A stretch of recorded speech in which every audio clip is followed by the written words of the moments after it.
More than 2000 years ago, the factors and forces that brought the Roman Republic down. Similar process has started in the United States for the last several decades or more than that. That was about a century old process. But the first thing is that Roman Republic was a 5 century old democracy. And we need to think about what were the factors that contributed to a democracy to survive, thrive in the ancient time. The United States democracy is only 250 years old democracy. But Roman Republic was 5 century old before it collapsed and before it gave in to tyranny, autocracy and tyranny of Augustus. The rule of law, Roman Republic thrived on rule of law, sound principles of democracy that were developed over time through cohesive politics and cooperative politics, consultative politics. And it was the consultation, it was not very, the system was such that authoritarian ruler could not actually make way to the top. The system would stop it, like democratic system. It was the rule of law and the principles of cohesive politics and cooperative politics that sustained 5 century old democracy in the ancient time. That's the longest democracy as of today. But it collapsed. It didn't collapse overnight, but the process started. It took decades. And it started with this, that when the Roman Republic actually became the largest empire at that time, most prosperous empire. And the reason they became prosperous is because they had a sound political system and democratic system, a cohesive system, a consultative system that really sustained that rule of law. And on the basis of that rule of law, the empire grew in strength and in prosperity and in progress and all that. But when this rule of law was threatened and the people facing crisis undermined the strength of the rule of law, democratic rule of law, and sound principles, and they went for the flashy characters like Caesars and Pompey, and who promised them fast recovery from crisis and promised them glory and prosperity in the soonest time. The people were convinced. People bought their story. People bought that promise, and went and accepted them. And they were authoritarian figures. They destroyed the rule of law that had existed. Sound familiar today? The Donald Trump and how things are going right now. And even before Donald Trump, I think there are presidents who have undermined American rule of law and the resiliency of the system. But Donald Trump is the final nail on the coffin, and democracy is disappearing. Authoritarian rule is emerging. The point is that why? Why a 250 years old democracy of modern times is succumbing to vicious forces and undermining its rule of law? And people are not active enough, determined enough, united enough to speak against it.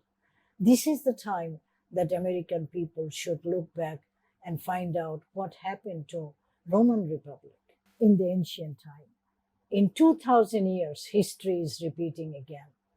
And interestingly, with a similar pattern, with a similar forces, similar type of elites that are controlling America today, that are taking American democracy and American greatness down, the same way the similar predatory elites and greedy and power hungry elites took the longest democracy to disappear. And so this is an extremely important time to reflect on the Roman Republic and how it disintegrated.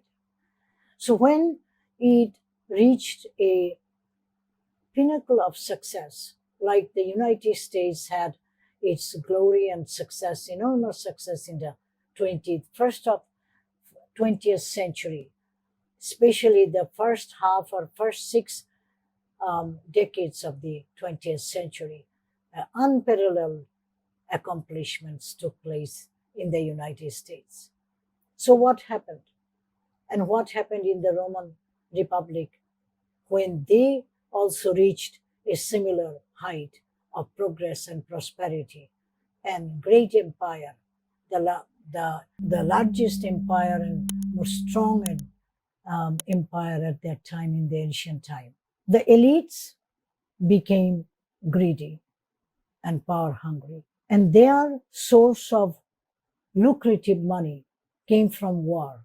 And war you have to use for expansion. When you go to another place, you fight that army, other army, you conquer that place, you occupy that place, you exploit that place, and it's the imperial impulse that started to rise up among the elites of the Roman Republic at that time. When the society was prosperous, the elites became greedy, power hungry, and decadent. They were absolutely obsessed with material progress and wealth and all that, and sexual promiscuity and all these things that we see today.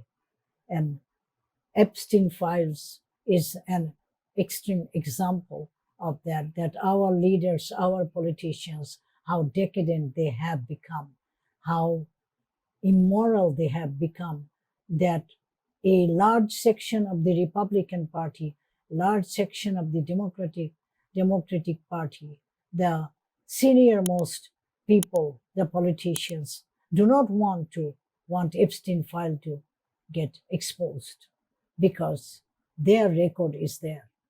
Similar things were taking place with the elites of the Roman Republic. And with this greed and power hunger, they started, the imperial ambition skyrocketed.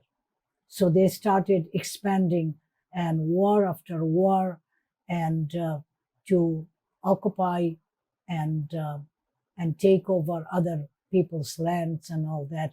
But there is a saturation point. If too many wars are undertaken, a society ultimately pays a high price for that. And Roman Republic paid that. The war has an interesting process.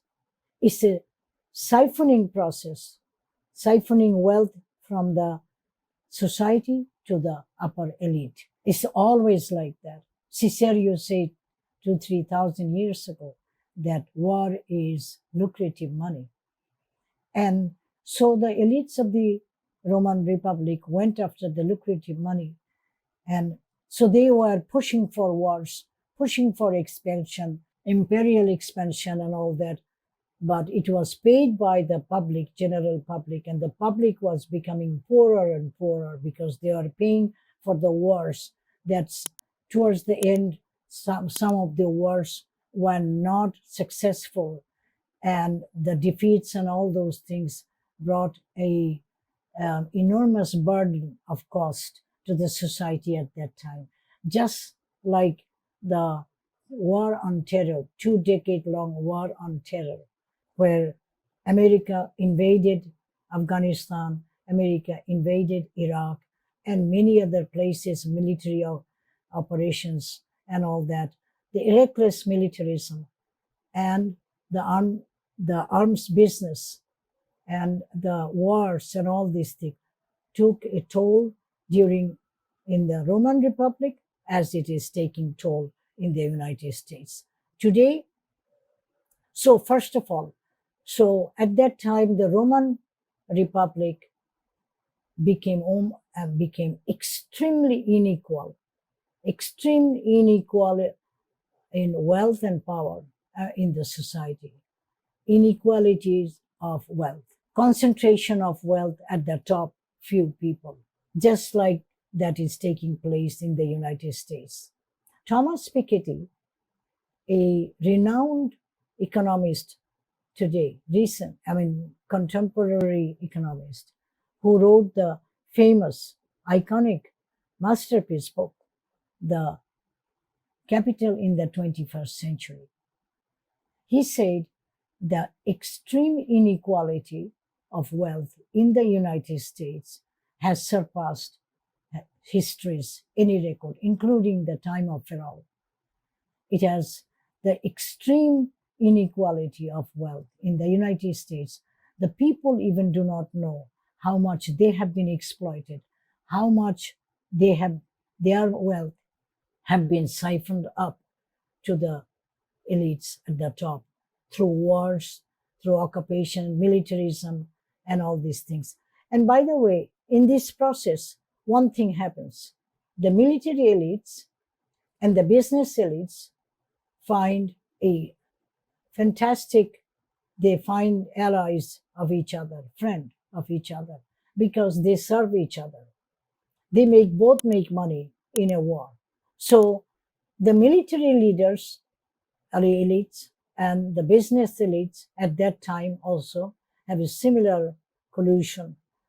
And the military in general showed loyalty to the elites rather than to the state and to the nation, to the people. That is where the cracks started to show in the society. When the military is defaulting, when the military is not actually for the defense of the country, defense of the society, but for making money, and they are even from the soldiers to up, the elites particularly, who are corrupted to go for wealth and all that. So they give their alliance or loyalty to the elites who promote wars, who cause wars, and through the wars, the military and the business and all that, the top elites benefit. In America also similar things happening, that American military is not for actually working for defense of America. The budget, and they are colluding with the defense contractors, and the defense contractors all want wars. So military wants war, and they both benefit from making war, but they gain most from war. And so does the Wall Street elites. As in the Roman Republic, a similar story took place. It's reminiscent of that time so much. What is happening in the United States today is a clear reminiscent of 2000, what happened 2,000 years ago. So the society faced crisis and chaos because the flashy leaders like Caesar was authoritarian. They were trampling the rule of law, and they became popular. And as they were getting people's support, as Donald Trump is getting a vast segment of the American people's support, voters' support, that's why he could come to power, and he could come to power second time. And he is destroying America. As at that time, the military and the flashy characters like Caesar and others really destroyed Roman Republic's democracy and their greatness and their resiliency and their prosperity also. So within several decades that the authoritarian figures could not deliver and society was collapsing because of dysfunction and the wars and from outside and dysfunction from within and the and turmoil and civil war and crisis after crisis, Roman Republic was at the verge of, of disintegration. And that is the time an authoritarian, finally the people submitted to authoritarian figure like Augustus, and the republic was disintegrated 2000 years ago. Today, America is facing similar things. The money that are siphoned from the general public to the elites have made elites extremely powerful.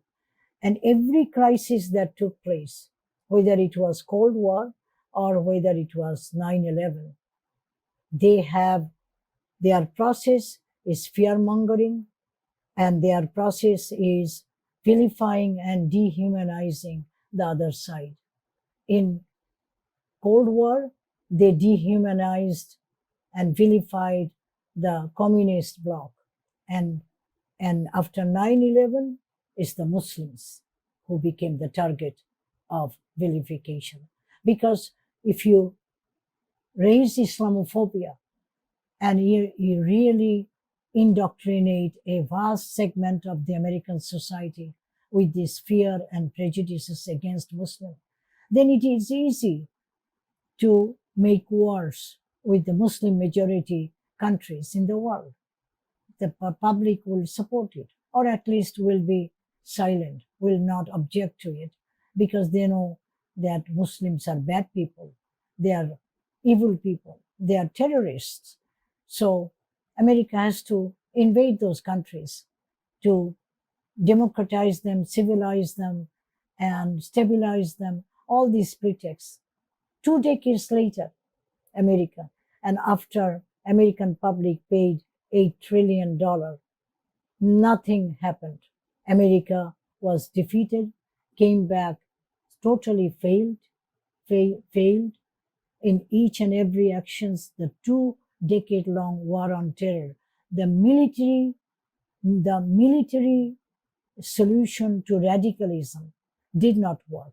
But many experts warned American government that there is no military solution to radicalism in the world. The solution for radicalism is good governance, is justice, social justice, and it is liberty. So these are the things, if can be improved, then radicalism will go away. Radicalism comes because of extreme and sustained injustices perpetrated by empire like America. And America has done this. America has destroyed democracy, burgeoning democracy in Iran in 1953, in Guatemala in 1954, in Congo in 1960, in Chile 1973. And guess what? What happened? In Vietnam War, the Vietnamese, Viet Congs, did not buy a thing Washington was saying to them, that we came here to democratize and for your liberty and all that. They did not buy this story from Washington.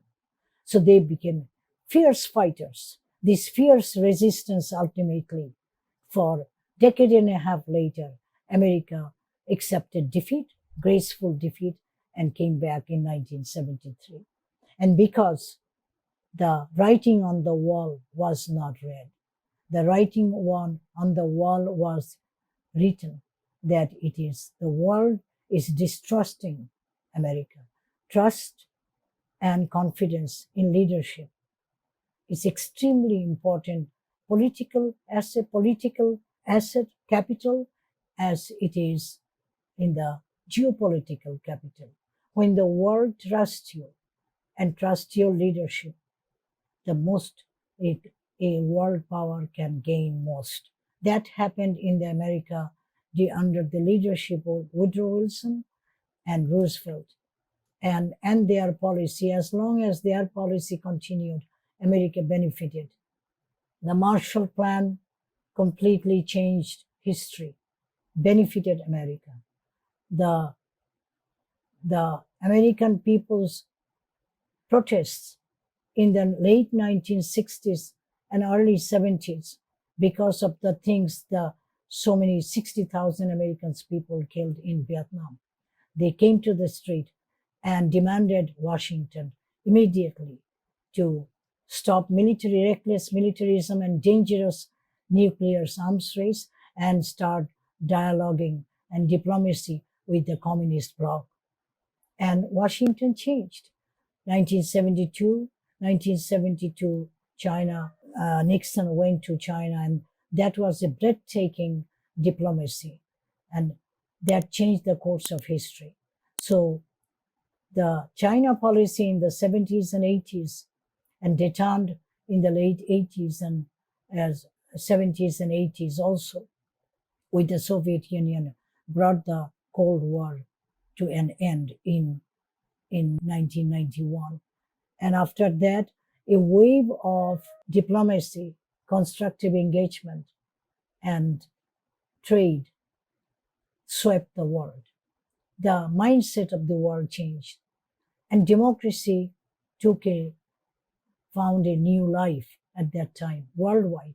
Even a lot of communist countries became democratic, though they retained the socialist policies, but political system they changed to become democratic.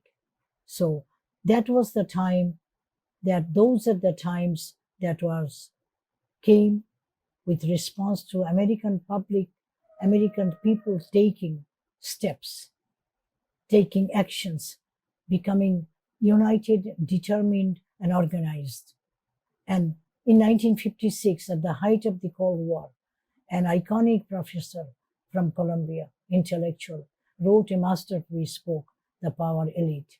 And he exposed the inner working of the elites and how they exploit a crisis like the Cold War and people's vulnerable nation. When the nation is gripped with fear and uncertainties, they exploit that situation. They undermine, they reject diplomacy, and they go for militarism. They go simply for military solution to address the crisis because that's how they make the most money again, and that's how they can actually siphon money from the common Americans to the elites. So today is the time that American people should seriously look into this. The pattern has not changed because the truth has not changed, and the human bad inclinations and weaknesses and faults and failures have remained the same.